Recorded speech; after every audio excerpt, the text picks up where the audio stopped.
Le pays ici, quand quelque chose ne te tue pas, ça te rend fort. C'est-à-dire, il y a deux possibilités dans ce pays ici pour vivre. Ou tu maîtrises le poison qu'on t'a donné, ou alors Dieu met la main sur toi. Parce que j'ai comme impression que depuis longtemps, c'est Dieu qui nous aidait, mais depuis un certain temps là, nous on maîtrise le poison du pays ici.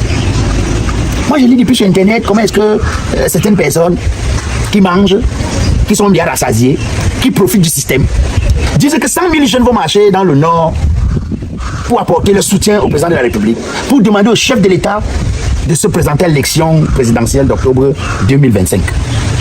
Quand j'ai suivi ça, j'ai d'abord rien. Quand je vous parle du discernement dans ce pays, faites très attention. Moi, je ne suis pas un gars qui parle comme un fou. C'est-à-dire, je suis un gars lucide, je ne bois pas et je ne fume pas. Quand je bois, c'est de l'eau bénie. Ce n'est pas l'alcool. Même quand vous voyez avec bien, c'est de l'eau bénie. Ah. Alors, si vous avez le sens du discernement, vous allez vous rendre compte que ceux qui disent que 100 000 jeunes vont marcher ne sont pas des jeunes. Hein. Ce ne sont pas des jeunes. En fait, si on veut regarder la situation ici, c'est quoi? C'est que vous avez des gens qui profitent du système, qui mangent, qui sont rassasiés, qui disent que pour conserver les nourritures, ils vont utiliser les jeunes pour aller dire au chef de l'État que non, représente-toi, pour montrer qu'eux, ils aiment le chef de l'État, avec eux, ceux qui mangent. Et ils ne mangent pas pour rien. En fait, c'est ça. C'est-à-dire que si je veux situer le contexte, je vais dire que ces jeunes-là sont considérés comme pratiquement des moutons. Non, pas comme des chèvres. Pour le sacrifice, comme des chèvres. Voilà, comme des poulets de sacrifice. Si tu veux, si on va livrer le sacrifice, on va dire, ces jeunes-là seront, si c'est vrai qu'ils vont marcher, je ne sais pas s'ils ont marché ou pas, c'est-à-dire ces jeunes-là sont considérés dans leur expression comme ceux qui vont les aider davantage à rester à la mangeoire, sinon à mieux manger. C'est des jeunes qui vont jouer les esclaves. Je vous ai dit que faites très attention avec ce que nous appelons les élites. Nous avons beaucoup de criminels dans nos villages. Nous avons beaucoup de sorciers dans nos villages. Nous avons des gens dans nos villages que nous appelons élites, alors qu'au fond, ce sont nos adversaires. Ils sont dangereux. Mieux, on s'attaque. Ou alors mieux, on fait avec, comment est-ce qu'on appelle ça là? Coronavirus, que de faire avec ces gens-là. En fait, c'est des gens qui se servent du village pour garder leur position au pouvoir. Mais ils ne se servent jamais de leur position là-bas pour aider le village. C'est des gens qui utilisent le village pour revendiquer une position, pour manger. Mais ils n'utilisent jamais leur position pour soutenir le village. Ils sont très dangereux. Dans presque tous les villages, nous avons les virus. Nous avons cette catégorie que j'appelle les virus. C'est-à-dire que nous sommes quoi? Nous sommes les éléments de propagande, les éléments de chantage. Excellent, tu as vu, non? J'ai mobilisé 100 000, j'ai mobilisé 50 000. Tu as vu, non? Les jeunes sont sortis. Et qu'est-ce qu'on fait? C'est-à-dire, on dit aux jeunes, tu auras droit à 3 000, tu auras droit à 2 000. Comment le jeune Camerounais, certains jeunes Camerounais manquent de dignité. Certains jeunes Camerounais manquent d'orgueil. Certains jeunes Camerounais manquent d'audace. Ils n'arrivent pas à les regarder dans les yeux et leur dire, tu vois, tu m'as réduit à un mendiant, à un cancre, au point où ma vie c'est limite à venir faire une marche au nom de quelqu'un dont moi je ne soutiens pas fondamentalement pour avoir 2000. C'est toi. En fait, qu'est-ce qui se passe? C'est-à-dire que c'est ce qu'on appelle les élites là, dangereux là.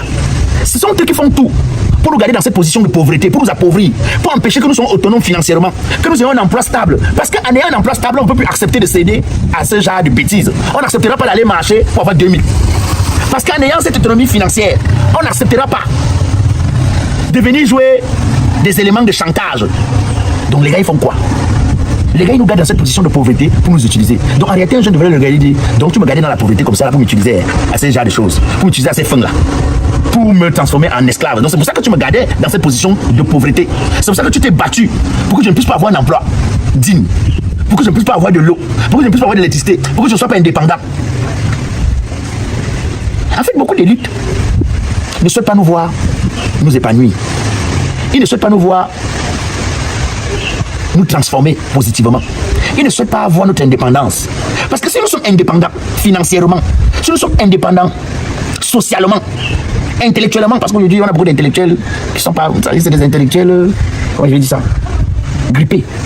Si nous sommes intellectuels, nous sommes indépendants, des intellectuels indépendants, nous n'accepterons pas de céder à ce genre de choses.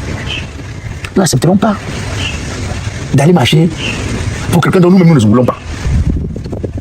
C'est-à-dire que c'est toi le jeune qui a 35, 40, 45 ans, tu as la maison familiale.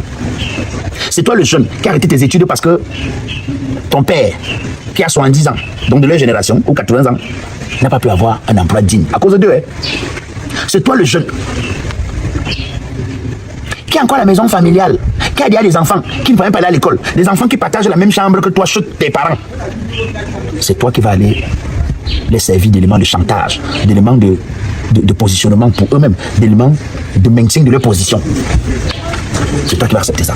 C'est toi qui n'auras pas le courage de dire tu me prends pour qui? Tu me prends pour qui? Tu es même sérieux? Donc c'est toi qui vas aller l'aider à maintenir sa position. Et le pays ici, c'était nous prendre comme si nous autres, nous ne sommes pas les enfants du bon Dieu, nous sommes des canards sauvages. C'est extraordinaire. Je vous ai dit que dans chaque village, nous avons ces élites-là qui se servent du village pour avoir une position et qui viennent tout le temps nous donner ce qui ne va jamais nous aider. C'est-à-dire qu'ils arrivent au village, tellement nous sommes pauvres, et ils sont arrangés pour que nous soyons pauvres, ils nous offrent à boire, à manger, et seulement ils ouvrent la barrière pour certains, hein, parce que tous ne font pas ça. Et on dit, oh, quand notre élite vient au village, on ne se rend même pas compte que c'est nous qu'on utilise pour avoir des positions au pouvoir. C'est nous qu'on utilise pour pouvoir avoir cette vie que nous envions. En fait, ce sont nos vies qui sont dans leur vie.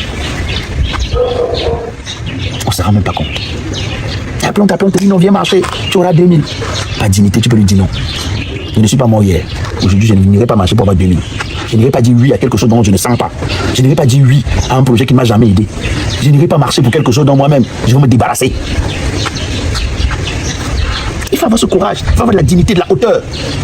Je vous ai souvent dit que moi, Black Koya, si je veux me mettre à l'abri, la seule position qui est acceptable dans ce pays-ci, c'est d'être avec ceux qui mangent. Quand vous êtes avec eux, vous avez des problèmes. C'est pourquoi je n'en veux pas à ceux qui n'utilisent pas la même position que moi, parce que ce n'est pas facile. Supporter d'avoir une voiture tout le temps au garage alors que quelqu'un peut t'offrir une voiture pour que tu prennes des positions qui n'aident pas ta communauté ou ton environnement. Moi je dis, fais pas ça. Donc je suis au garage tous les jours avec ma vieille voiture. J'ai des difficultés qu'un gars en réalité de mon niveau ne devrait pas avoir. Mais ça, c'est le prix pour arriver à quelque chose de meilleur pour tous. Souvent les gens me disent, ah, gars, laisse ça, tu vas faire ça jusqu'où? Et moi j'ai envie de dire aux gens, si les gens comme Ibrahim Traoré,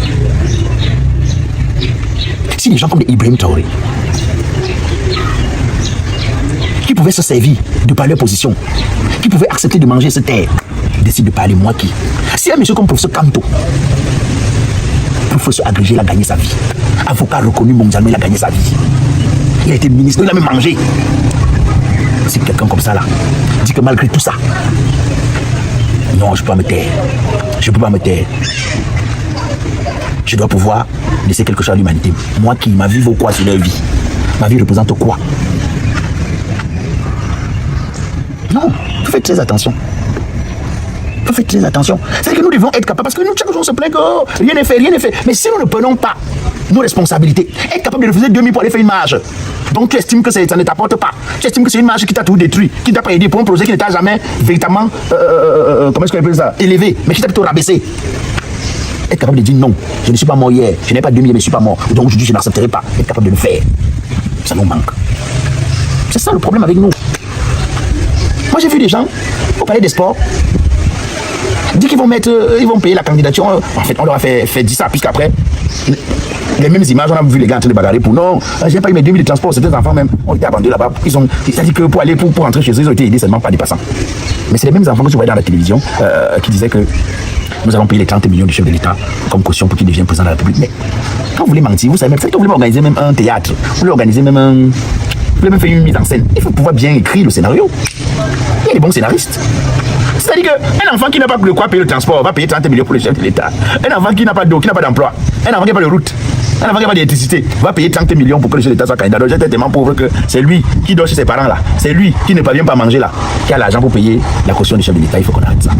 Tout ça motivé par des élites dangereux pour nous, qui nous utilisent. Et donc nous aussi on se laisse utiliser. N'oubliez pas de vous abonner. Abonnez-vous massivement. Opération 1 million de followers. Et likez. Laissez un commentaire si ça vous a plu. Et c'est tout. Aidez-moi à partager au maximum. C'est pas ça? C'est ça.